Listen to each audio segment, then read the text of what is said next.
Good clinical handover can reduce the risk of accidental harm. We all need to do our part in assisting a safe journey for our elderly. Oh, hi. Mrs. Andrews, who you sent in overnight, is ready for discharge. I'm afraid there's nothing more we can do for her. We've spoken to her daughters and they understand she's not for readmission. Oh, poor Mary. Her daughters are going to be so upset.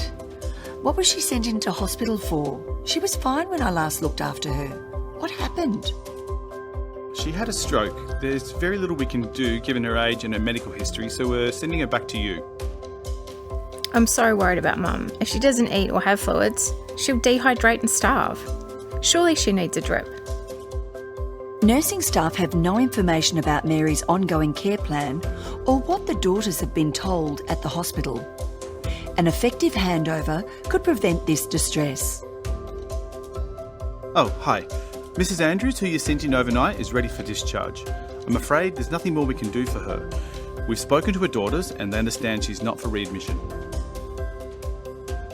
Good evening. I'm Emily Lee, the EN in charge this evening. Who am I speaking to? Oh, sorry, I'm Lucas O'Brien, the RN in emergency.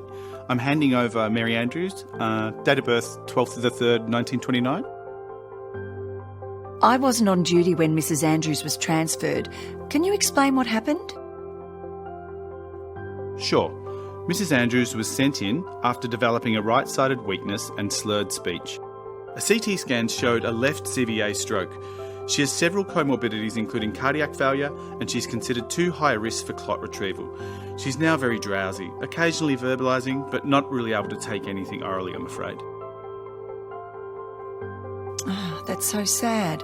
She was cognitively very sharp and enjoyed company despite her severe arthritis. She was on MS Contin for that pain. How will we manage that pain if she can't swallow? Oh, I'm not sure the doctors were aware of that. I'll ask them to replace the MS Contin with regular morphine.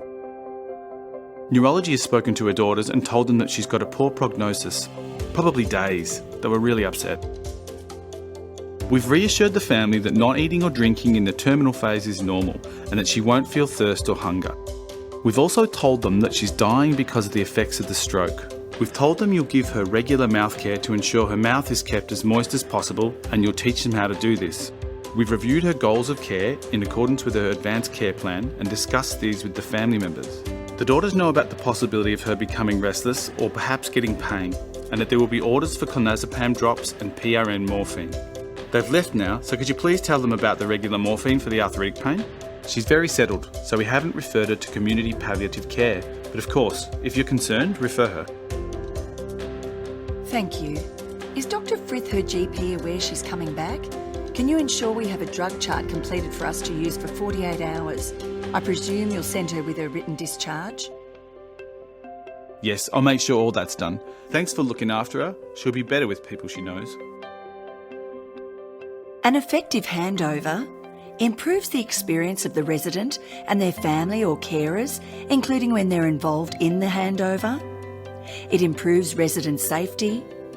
It improves actions and coordination of resident care. It reduces the chance the resident and family member or carer need to repeat their story. It improves the use of scarce healthcare resources and reduces unnecessary treatment. And enables effective transfer of professional responsibility and accountability for care.